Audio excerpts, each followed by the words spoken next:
Picture this for a second. A man wakes up on a Tuesday morning, and instead of rushing to check his phone for work emails, he simply lies there for a minute, looking at the ceiling, and he smiles. Not because he's rich, not because he's on a beach somewhere, but because he knows that today, if he wanted to, he could choose not to work at all, and nothing bad would happen.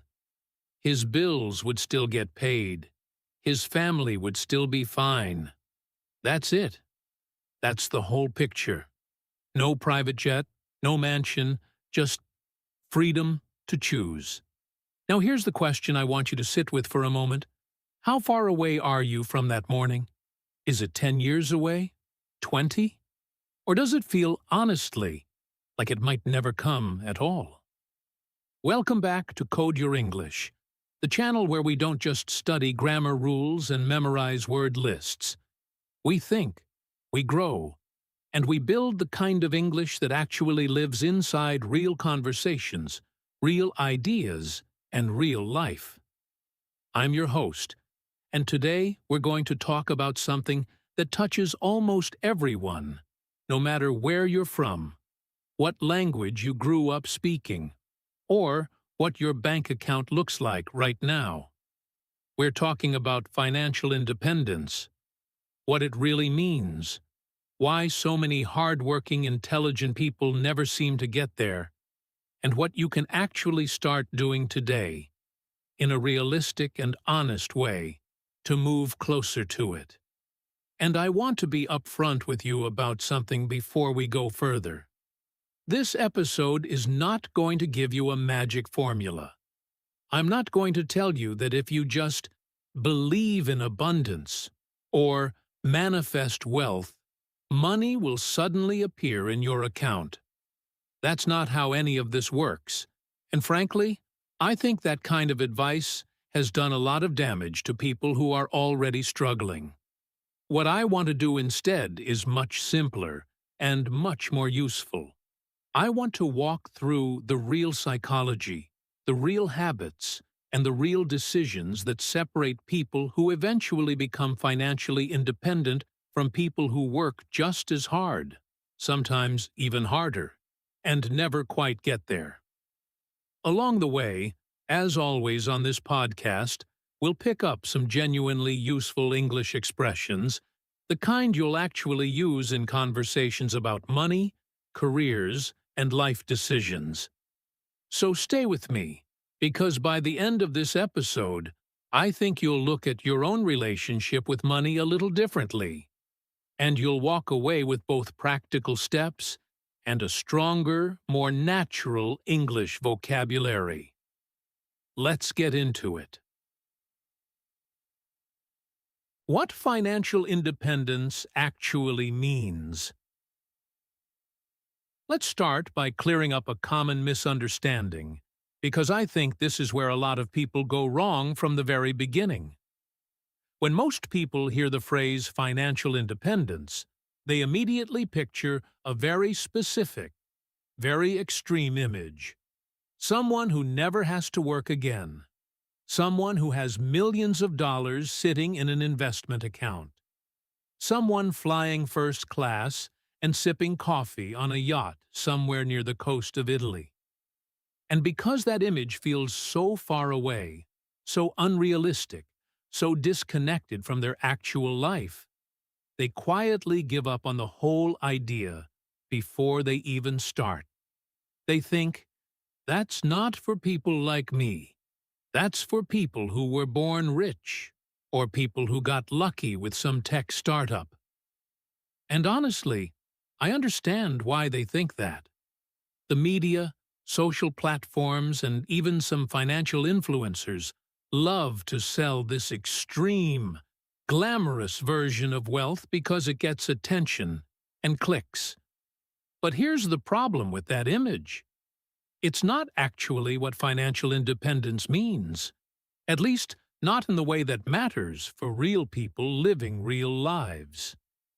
Financial independence, in its simplest and most honest definition, means having enough income, whether from savings, investments, a business, or multiple smaller income streams to cover your essential living expenses without being forced to trade your time for money in a job you don't want to do. That's it. Notice what I did not say. I did not say being rich. I did not say never working again. I did not say having a private island. Financial independence is really about having options. It's about reaching a point where work becomes a choice rather than a requirement for survival. Let me give you an example to make this more concrete. Think about two people, both around 40 years old. The first person, let's call her Sarah, has a high salary. She earns an impressive amount of money every month, working in finance in a major city. But she also spends almost everything she earns. She has a large apartment, an expensive car, frequent trips, and a lifestyle that matches her income almost exactly. If she lost her job tomorrow, she would be in serious trouble within 2 or 3 months. The second person, let's call him Daniel, earns significantly less than Sarah. He works a stable but unremarkable job. However, over the past 15 years, he has consistently saved and invested a portion of his income, avoided unnecessary debt, and built a modest but steadily growing portfolio of investments. If Daniel lost his job tomorrow, he could comfortably live off his savings and investments for several years, maybe even indefinitely, depending on how he manages his expenses. Now here's the question worth sitting with. Who is actually financially independent between these two people? On paper, Sarah looks far wealthier. She earns more. She probably has a more impressive job title, and socially, people might assume she's the more successful one. But in reality, Daniel is the one with actual freedom. He's the one who could walk away from his job without his entire life collapsing. This is exactly why financial independence has almost nothing to do with how much money flows into your life, and almost everything to do with the relationship between what flows in and what flows out, combined with what you do with the difference. This single shift in understanding, moving away from how much do I earn toward how much do I keep, and what do I do with it, is probably the most important mental shift anyone can make on this entire topic. The psychology of why this is so difficult. You might be wondering, if the concept is this simple, why do so many smart, capable people struggle with it their entire lives? Why do doctors, lawyers, and successful business owners sometimes end up with barely any savings despite earning enormous incomes for decades? This is where things get genuinely interesting, because the answer isn't really about intelligence or even about financial education. It's about psychology, and specifically, it's about something researchers call lifestyle inflation, combined with a very human tendency to compare ourselves to the people around us rather than to our own past selves or our own actual goals. Here's how lifestyle inflation typically works, and I want you to notice if any part of this sounds familiar. A person gets a job and starts earning, let's say, $3,000 a month. At first, they live modestly, because that's all they know how to do. Then they get a promotion, and their income rises to $4,000 a month. Instead of saving that extra $1,000 almost automatically, their expenses rise too. A slightly bigger apartment, nicer clothes, more frequent dinners out, a better car. A year later, they get another raise, and the exact same pattern repeats. Their income keeps climbing year after year, and yet, somehow, mysteriously, they never seem to have any more money left over at the end of the month than they did when they were earning half as much. This happens not because they're irresponsible or foolish, but because human beings naturally adjust their sense of normal to match whatever they're currently earning. And once something becomes normal, giving it up feels like a loss, even if they never truly needed it in the first place. There's also a psychological principle at play here that's worth understanding deeply, and it's related to something psychologists call the hedonic treadmill.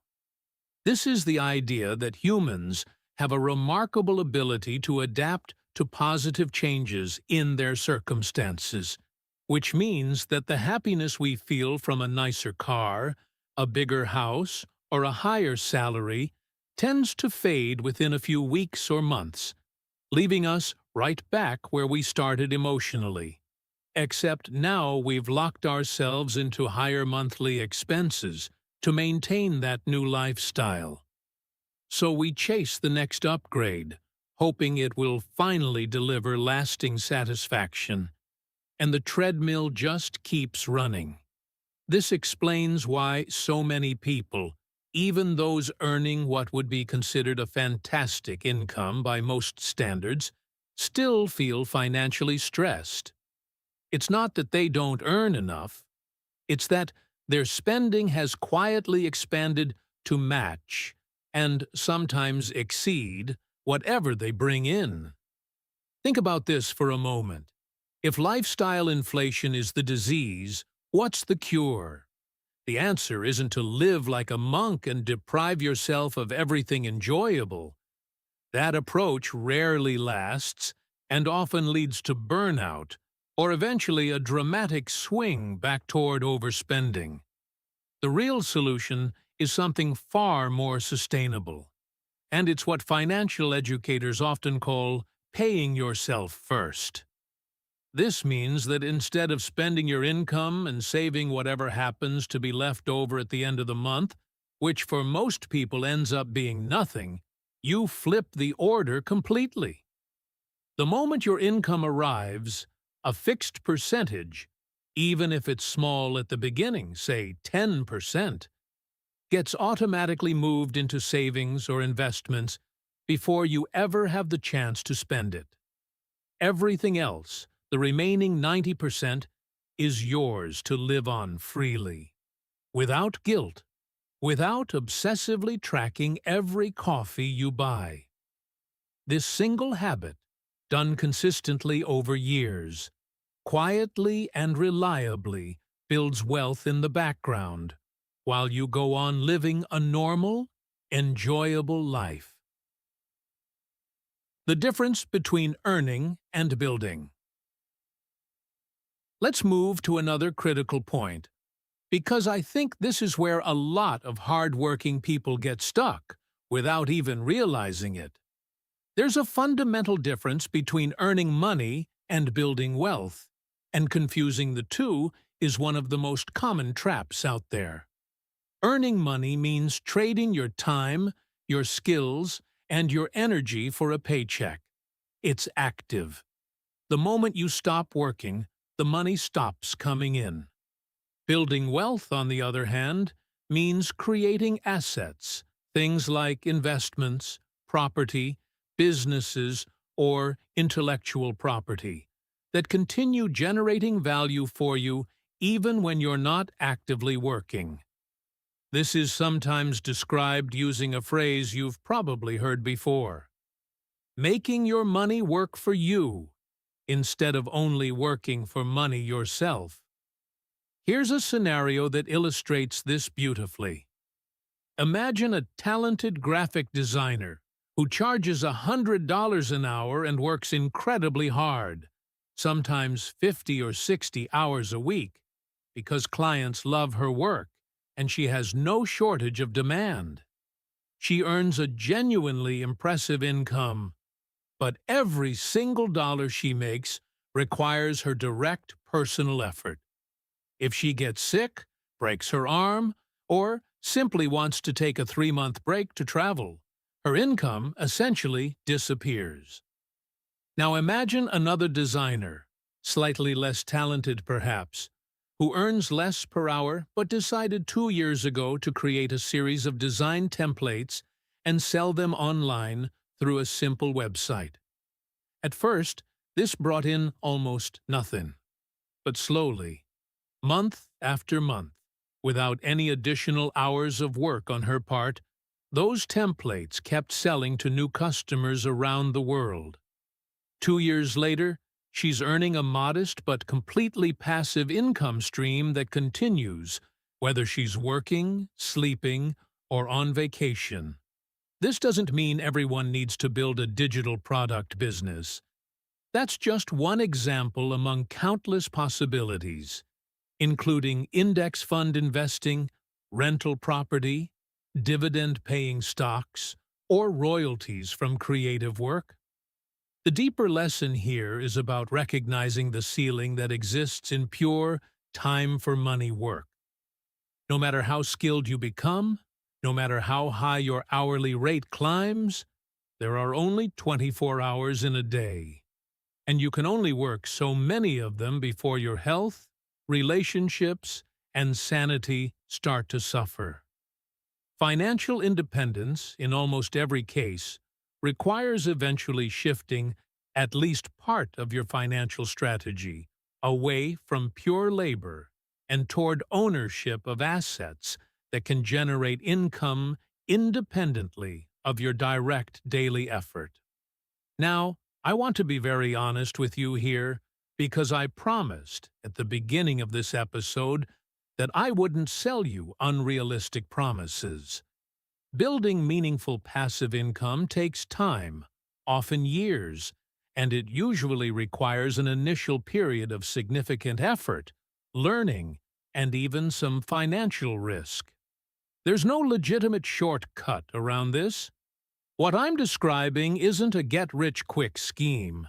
It's a fundamentally different way of thinking about your relationship with money and time, one that gradually, patiently, shifts the balance from "I must keep working forever to survive" toward "my assets are doing more and more of the work for me." Useful expressions from this section. Before we continue, let's pause here for a moment and pick up a few useful expressions from what we just discussed, since this is, after all, still an English learning podcast, even if it doesn't always feel like a typical lesson. Expression, lifestyle inflation. Meaning, the tendency to increase spending as income increases rather than saving the extra money. Simple example, he got a big raise last year, but because of lifestyle inflation, he still has zero savings.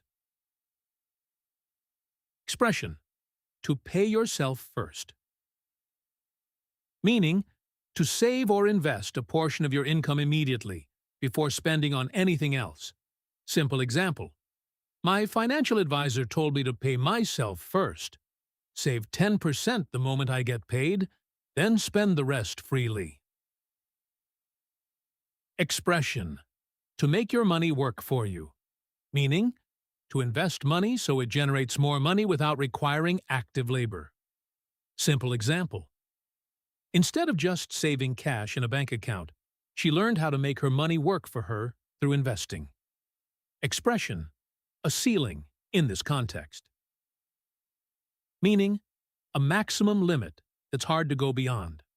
Simple example, there's a ceiling to how much you can earn from an hourly job, no matter how skilled you become. Expression, to trade time for money.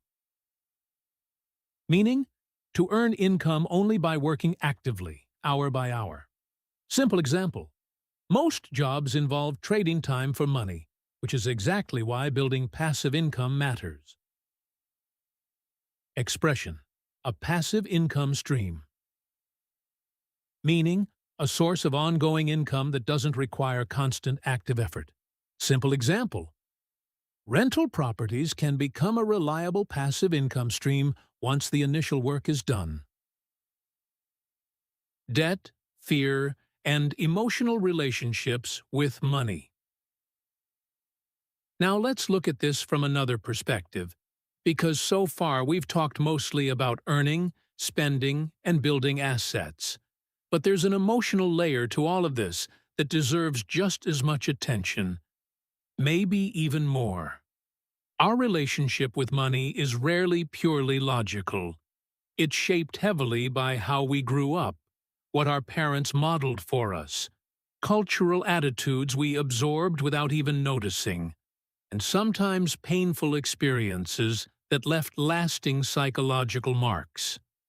Consider someone who grew up in a household where money was a constant source of stress and arguments. Maybe their parents fought about unpaid bills, or maybe there were periods where the family genuinely struggled to afford basic necessities. That person might grow into adulthood carrying a deep, almost unconscious anxiety around money. Even after they start earning a comfortable income, they might still feel a persistent sense of scarcity, constantly worrying, over-saving in an unhealthy way, or refusing to spend money on anything, even things that would genuinely improve their quality of life or their health. On the flip side, consider someone who grew up in a household where money was treated carelessly, where spending freely was normalized regardless of actual financial reality. That person might grow into adulthood with almost no natural instinct for saving, spending impulsively whenever they feel stressed, bored, or emotional, because that's the pattern they learned, quietly, as a child. Here's something interesting that financial psychologists have found. Most people don't actually make financial decisions primarily through careful, rational calculation. Instead, financial decisions are frequently emotional decisions that we later justify with logical-sounding reasons. Someone buys an expensive item they don't need, not because it makes financial sense, but because they're stressed, or because they feel a need to prove something to themselves or to others. And only afterward do they construct a reasonable-sounding explanation for the purchase.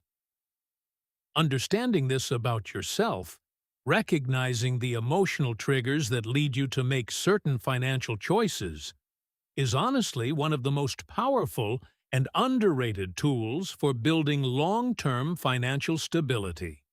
Self-awareness, in this context, becomes just as important as any spreadsheet or budgeting app.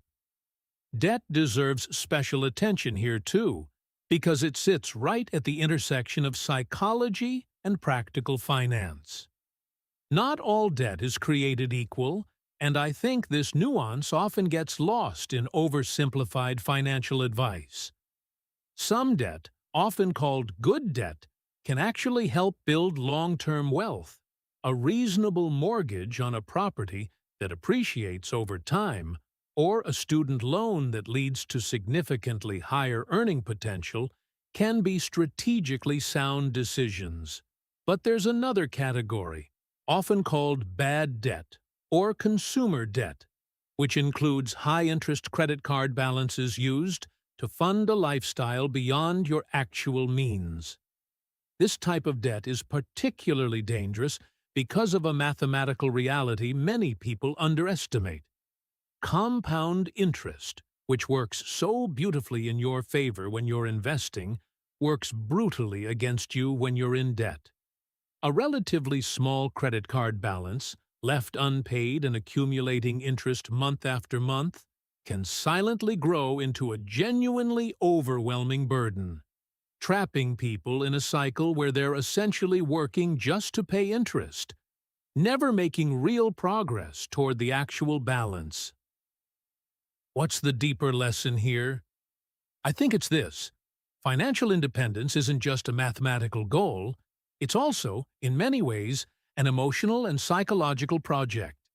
It requires understanding your own triggers, your own inherited beliefs about money, and gently, patiently, working to build healthier patterns rather than simply following a rigid budget that ignores the emotional reality of being human.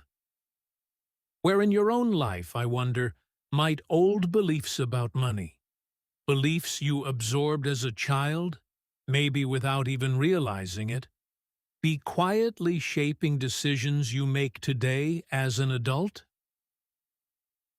The long game: patience, compounding, and consistency. Let's shift now to something that I genuinely believe is the single most underappreciated force in personal finance, and honestly, in life more broadly: the power of consistency over a long period of time, combined with something called compound growth. Here's the problem, though. This concept is incredibly boring to talk about, and that's exactly why so many people ignore it in favor of flashier, more exciting financial strategies that usually don't work nearly as well. Let me explain compounding with a simple, almost old-fashioned example, because I think visualizing it really does change how people think about their financial decisions. Imagine you invest a modest amount of money, say $200 every single month, into a diversified investment that historically grows around 7% per year on average, which is a fairly conservative long-term estimate for many broad market investments. In the first year, this probably doesn't feel very exciting. You'll have put in roughly $2,400, and with growth, maybe you'll have around $2,500. Nothing dramatic. But here's where it gets genuinely fascinating. Because of how compound growth works, the growth you earn each year doesn't just apply to the money you originally put in. It applies to all the previous growth as well, creating a snowball effect that accelerates dramatically over time, even though the underlying process, the monthly contribution, never changed at all.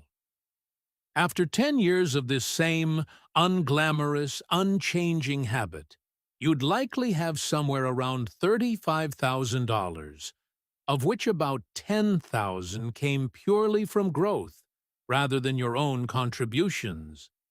After 25 years, however, something remarkable happens. That same modest monthly habit could realistically grow to somewhere around $150,000 or more, with the majority of that final amount coming not from what you personally contributed, but from decades of compounding growth working quietly in the background. The math itself isn't magic. It's just what happens when growth builds on top of previous growth, year after year, for a long enough period of time. Here's the problem, though, and I think this explains why so many people never actually experience these results, despite understanding the math perfectly well. The early years of compounding are almost invisible. For the first 5, sometimes even 10 years, the growth feels painfully slow, almost pointless, especially compared to the excitement of a hot investment tip, a cryptocurrency trend, or some other get-rich-quick scheme that promises dramatic results in months, rather than decades. And so, understandably, many people give up on the slow, boring, reliable path in favor of something faster, only to lose money on risky bets, and then start the slow process over again years later, having lost valuable compounding time in the process. The deeper psychological challenge with financial independence, in other words, isn't really about understanding what to do. Most of what we've discussed today isn't complicated or secret information. The real challenge is having the patience and emotional discipline to keep doing something boring consistently for years without visible dramatic results, trusting a process that only becomes obvious in hindsight, many years later. This connects to something much bigger than money, actually. Think about this for a moment. How many areas of your life follow this exact same pattern? Learning a language, for example, which is, of course, exactly what you're doing right now by listening to this podcast, follows an almost identical curve. The first year of learning English often feels frustratingly slow, with progress that seems barely noticeable day to day. But 5 years of consistent practice, even just 20 or 30 minutes a day, produces results that would have seemed almost impossible at the beginning. Building strong relationships, developing expertise in a career, improving physical health. Nearly every meaningful achievement in life follows this same quiet, unglamorous compounding pattern. Financial independence, then, becomes not just a lesson about money, but really a lesson about how meaningful change actually happens in general. Slowly, consistently, invisibly, until suddenly it isn't invisible anymore. More useful expressions. Expression: to construct a justification, or justify something after the fact. Meaning: to create a logical-sounding reason for a decision that was actually made emotionally. Simple example: she bought the shoes because she was stressed, then constructed a justification about needing them for work. Expression: a snowball effect. Meaning: a process that starts small but grows bigger and faster over time, building on itself. Simple example: once he started saving consistently, it created a snowball effect that grew his savings much faster than expected. Scientific expression: in hindsight. Meaning: looking back at a past event with the understanding you have now. Simple example: in hindsight, starting to invest in my 20s was one of the best decisions I ever made. Expression: a get-rich-quick scheme. Meaning: a plan or investment that promises fast, easy wealth, usually unrealistic or risky. Simple example: he lost his savings on a get-rich-quick scheme instead of investing patiently. What this means for you, practically. So what can we actually do about all of this? I promised you at the beginning that this episode wouldn't just be philosophical. I want to leave you with genuinely practical, realistic steps, things you could start today, regardless of how much money you currently earn, or how far you feel from financial independence right now. The first step is to actually know your numbers, and I mean this in the simplest possible sense. Spend just 1 hour this week writing down, honestly, how much money comes into your life each month, and where every dollar of it currently goes. Most people, and I mean most people, genuinely have no clear idea of their actual spending patterns, which makes it almost impossible to make meaningful changes. You can't improve what you don't measure, and this applies just as much to money as it does to fitness, productivity, or learning a new language. The second step is to build what financial educators often call an emergency fund before doing anything else. This means saving enough money to cover 3 to 6 months of essential living expenses, kept somewhere safe and easily accessible, not invested in anything risky. This might feel unexciting compared to investing, but it serves a critical psychological function.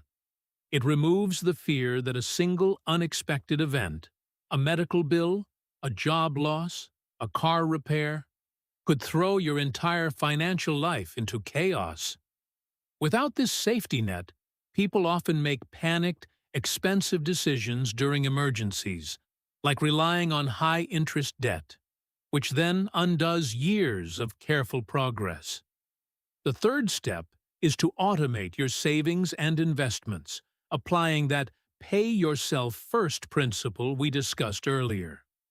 Set up an automatic transfer that moves a fixed percentage of your income into savings or investments the moment you get paid, before you have the chance to spend it or even think about it. This single habit removes willpower from the equation almost entirely, which matters enormously because willpower is a limited, unreliable resource, especially at the end of a long, tiring day. The fourth step is to begin, even in a small way, learning about investing rather than avoiding it out of fear or confusion. You don't need to become an expert overnight. And honestly, you probably shouldn't try to pick individual stocks or complicated investments without real knowledge. Start simple. Learn about low-cost, broadly diversified investment funds. Understand the basic principle that time in the market generally matters more than trying to perfectly time the market, and recognize that starting with a small, consistent amount today is far more valuable than waiting until you feel ready with a large amount someday in the future. A day that, for many people, unfortunately never actually arrives. The fifth and final step is to regularly revisit and reflect on your relationship with money, perhaps once every few months, rather than treating financial planning as a single event you complete once and then forget about. Ask yourself honestly whether your spending genuinely reflects your actual values and priorities, or whether you're spending largely out of habit, social comparison, or old emotional patterns you inherited without ever consciously choosing them.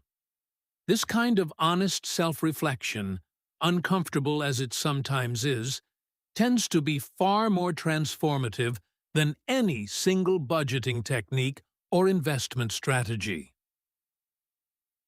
Questions worth sitting with. Before we wrap up today, I want to leave you with a few reflective questions, and I genuinely encourage you to think about these seriously, maybe even pause this episode for a moment after I ask them, rather than rushing straight to the conclusion.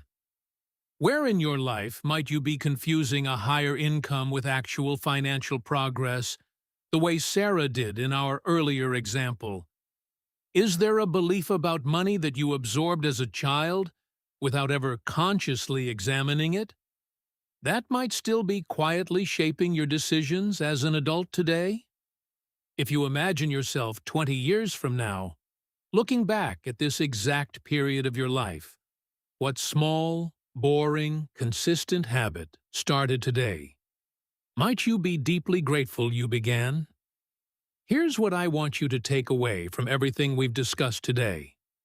Financial independence isn't really about becoming rich, and it's definitely not about luck, some secret formula, or being born into the right family. It's about a series of quiet, often unglamorous decisions, repeated consistently over a long period of time. Spending less than you earn, understanding your own emotional relationship with money, allowing your assets to work for you rather than only working for money yourself, and having the patience to trust a slow process even when it doesn't feel like it's working yet. The people who eventually achieve real financial freedom are rarely the flashiest or the highest earners. They're usually the most consistent, the most self-aware, and, honestly, the most patient. And if there's one final thought I want you to carry with you, after this episode ends, it's this: financial independence is ultimately not a destination you arrive at someday in the distant future. It's a direction you choose to walk in, starting today, one small, consistent decision at a time. If this episode gave you something to think about, whether about money, mindset, or the English expressions we explored along the way, I'd genuinely love for you to keep this conversation going. Subscribe to Code Your English wherever you're listening right now, so you never miss an episode. And if today's discussion resonated with you, share it with a friend who might need to hear it too. Someone who's working hard on their English, working hard on themselves, or maybe just working hard on figuring out their own relationship with money. And I'd love to hear from you directly. Which of the expressions we covered today do you think you'll actually use this week? And what's one small financial habit you're going to start building starting today? Leave a comment, send a message, let me know. Until next time, keep building your English, keep building your mindset, and keep building the kind of life that gives you real, genuine freedom. This has been Code Your English. Thank you for spending this time with me, and I'll talk to you in the next episode.